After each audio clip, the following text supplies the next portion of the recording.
بسم الله الرحمن الرحيم. الحمد لله رب العالمين، الصلاة والسلام على رسوله الكريم. أشهد أن لا إله إلا الله وحده لا شريك له، وأشهد أن محمدا عبده ورسوله نبينا محمد صلى الله عليه وسلم. رب اشرح لي صدري ويسر لي أمري واحلل عقدة من لساني يفقهوا قولي. ربنا زدنا علما، اللهم فقهنا في الدين. السلام علیکم ورحمۃ اللہ وبرکاتہ، امید ہے سب لوگ خیریت سے ہوں گے۔ اللہ تبارک و تعالی ہمارے وقت قبول فرما لے۔ اعوذ باللہ من الشیطان الرجیم، بسم اللہ الرحمن الرحیم۔ ما يقال لك إلا ما قد قيل للرسل من قبلك إن ربك لذو مغفرة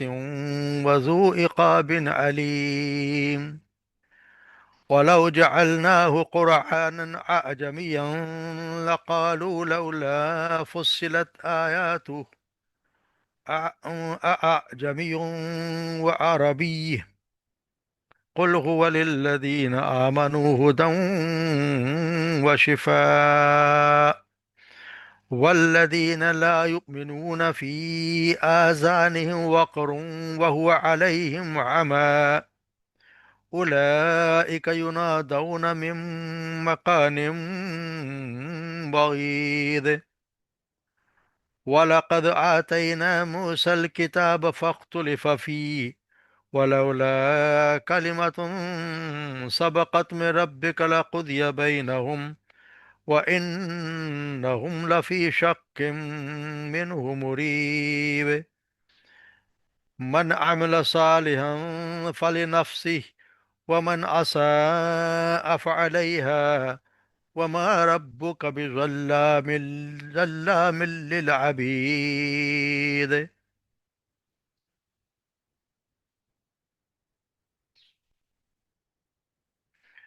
ما یقال لک جو یہ کہتے ہیں آپ کے لیے، اور نہیں یہ کہتے آپ کے لیے الا مگر ما قد قیل رسل، جو کہی کئی بات آپ سے پہلے والے رسولوں کو، وقیل الا الرسل، رسولوں کو من آپ سے پہلے۔ ان ربک، بے شک آپ کا رب، لذو مغفرت، یقیناً بہت زیادہ مغفرت کرنے والا، وذو عقاب، اور بہت زیادہ شدید عذاب دینے والا ہے۔ وَلَوْ جَعَلْنَاهُ قُرْآنًا أَعْجَمِيًّا، اور اگر ہم بنا دیتے اس قرآن کو اعجمیًا، عجمی زبان میں اگر ہم بنا دیتے، لقالو، تو وہ کہتے، لولا فصلت آیت، اس کی آیات واضح طور پر کیوں نہیں بیان کی گئی، اعجمی و عربی، کہ کیا یہ تو عجمی ہے، یعنی قرآن تو عجمی زبان میں ہے، اور ہم عربی ہیں، یعنی عجمی زبان، عجمی قرآن عربی لوگوں کے لیے، یہ تعجب کا اظہار کرتے۔ قل هو للذین آمنو، کہہ دیجئے وہ لوگ جن کے لیے، للذین آمنو، جو ایمان لائے، ہدی و شفا، یہ ہدایت ہے اور شفا ہے۔ والذین لا یؤمنون، اور جو لوگ نہیں ایمان رکھتے، فی آذانہم اپنے، ان کے کانوں پر وقر، ڈانٹ ہے، وہ علیہم عمی، اور وہ اس کی طرف سے عمی، اندھے ہیں۔ اولئک ینادون من مقام بعید، یہ وہ لوگ ہیں جو جنہیں اس طرح جیسے کہ گویا آواز دی جا رہی ہے انہیں، من مقام بعید، بہت دور سے ان کو آواز دی جا رہی ہے۔ وَلَقَدْ آتَيْنَا مُوسَى الْكِتَابَ، اور یقیناً ہم نے عطا کی موسیٰ کو کتاب، فَاخْتُلِفَ فِيهِ، پس اس میں اختلاف کیا گیا، وَلَوْلَا كَلِمَةٌ سَبَقَتْ مِن رَبِّكَ، اور اگر نہ ہوتی بات طے شدہ، من ربک، آپ کے رب کی طرف سے، لقضی بینہم، تو یقیناً چکا دیا جاتا ان کے درمیان، یا فیصلہ کر دیا جاتا ان کے درمیان۔ وَإِنَّهُمْ، اور بے شک وہ، لفی شک، یقیناً ہے شک میں، منہ مریب، جس میں وہ بہت زیادہ شک میں، بے چین کرنے والے شک میں وہ مبتلا ہے۔ من عمل صالحا، اور جو کوئی عمل کرے، صالح نیک عمل کرے، فلنفسی، تو بس وہ یقین اسی کے لیے، اس کے نفس کے لیے ہے۔ ومن اساء، اور جو کوئی برا کرے، فعلیہا، تو وہ اس کا وبال اسی پر ہے۔ وما ربک، اور نہیں ہے آپ کا رب، بظلام للعبید، ہرگز بہت ظالم للعبید، اپنے بندوں پر، اپنے بندوں کے لیے اللہ کسی حال میں بھی ہرگز بھی ظالم نہیں ہے۔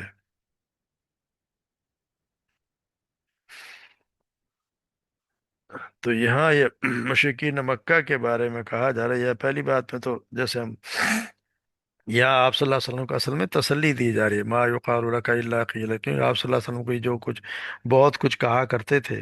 تو جیسے کفار مکہ کبھی ان کو جادوگر کہتے، کبھی شاعر کہتے تھے، کاہن کہتے، کبھی کہتے دیوانہ ہے، کیا کچھ نہیں کہا کرتے تھے۔ تو آپ صلی اللہ علیہ وسلم تسلی دی جا رہی ہے کہ آپ کو وہی باتیں کہی جا رہی ہیں جو آپ سے پہلے بھی رسولوں کو یہی باتیں کی گئی ہیں،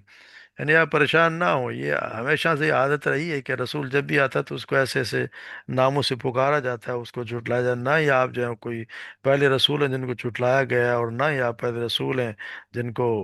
اللہ تبارک و تعالیٰ کی خاطر تکالیف اٹھانی پڑ رہی ہیں، جیسے سورہ زاریات میں نا 51 52 اور 53 آیات میں،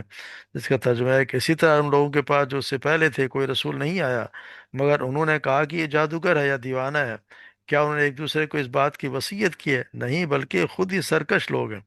یعنی کہ یہ ایسی طرح کے لوگ ہر ہر زمانے میں ایسے ہی لوگ ہوا کرتے ہیں۔ اور پھر اللہ تبارک سورہ احقاف میں ہم پڑھ آئے ہیں، فاصبر کما صبر اولی العزم من الرسل، بس صبر کیا کر جس طرح پختہ ارادے اور رسول نے صبر کیا، ولا تستعجل لهم، اور ان کے لیے جلدی کا مظاہرہ نہ کریں،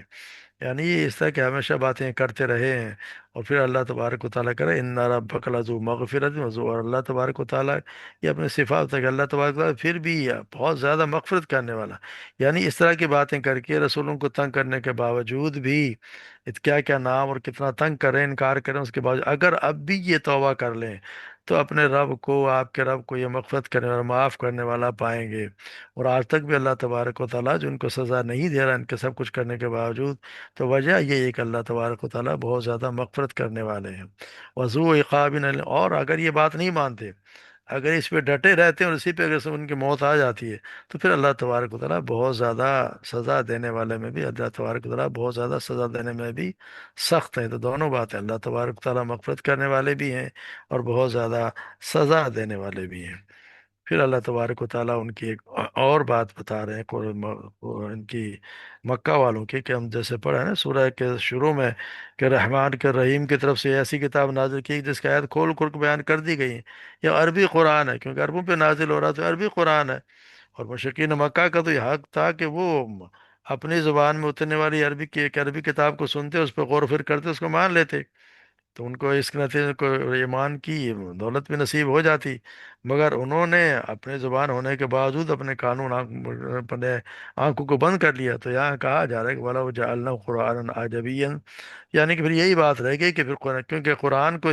وہ ان کا یہ ہے، کچھ لوگوں کا یہ بھی کہنا تھا کہ قرآن یہ تو خود بھی عربی ہے، تو عربی میں جو قرآن لیا تو یہ کون سا معجزہ ہوا؟ معجزہ تو یہ ہوتا ہے کہ کسی اور قرآن اور زبان میں کر لے کے آتے۔ تو یہاں بتایا جائے کہ اگر اللہ تبارک و تعالیٰ ان کی وجہ کر ان کے کہنے کے مطابق اگر اور کسی اور زبان میں، جیسے کوئی رومی ہے، فارسی ہے، ترکی ہے، یا کوئی اور کسی زبان میں اتار دیتے، پھر یہی کہتے کہ اس کی آیات ہمیں تو واضح طور پہ اب سمجھ نہیں آ رہی، واضح طور پہ آیات کیوں نہیں تفصیل سے بتائی گئی، ہمیں سمجھ نہیں آ رہی۔ تو پھر یہ بھی تعجب کرتے کہ لو جی عجیب ماجرا ہے کہ ہے تو رسول تو عربی ہے، عربی زبان ہے اس کی، مگر وہ قرآن جو ہے وہ ایسی زبان میں نازل کیا گیا تو ہمیں سمجھ نہیں آتی۔ تو یہاں پہ عجیب ان کا معاملہ ہے، جس طرح ایک شخص نے کہا نا کہ یہ کفار مکہ بھی عجیب شے ہیں، اگر ان کے پاس انہی میں سے ایک آدمی عربی میں قرآن لے کر آتا ہے تو کہتے ہیں کہ ایک عربی عرب کا عربی قرآن پیش کرنا کوئی کمال نہیں ہے، کمال تو اس وقت ہوتا ہے جب شخص کسی اور عجمی زبان میں قرآن پیش کرتا، حالانکہ ہم ان کا مطالبہ مان لیتے اور آپ پر کسی عجمی زبان میں قرآن نازل کر دیتے، تو یہی لوگ اس وقت اعتراض کرتے کہ یہ عجیب معاملہ ہے، پیغمبر تو عربوں کو دعوت دینے کے لیے بھیجا گیا، لیکن قرآن ایسی زبان میں لے کر آیا جسے عرب سمجھ ہی نہیں سکتے۔ تو یہ عجیب قسم کی باتیں یہ لوگ کیا کرتے، تعالیٰ کا کہا ہی جا رہا ہے کہ اور یہ قرآن جو ہے یہ تو ان لوگوں کے لیے جو قرآن تو ان لوگ جو ایمان لا، ہدایت و شفا ہے، یہ قرآن تو جو ہدایت لے آیا اس کے لیے تو یہ بہت بڑی بات ہے، اس کے لیے تو دلوں کی صفا، دل میں شفا ہے، ہر چیز کی شفا ہے اس کے لیے تو، مگر وہ لوگ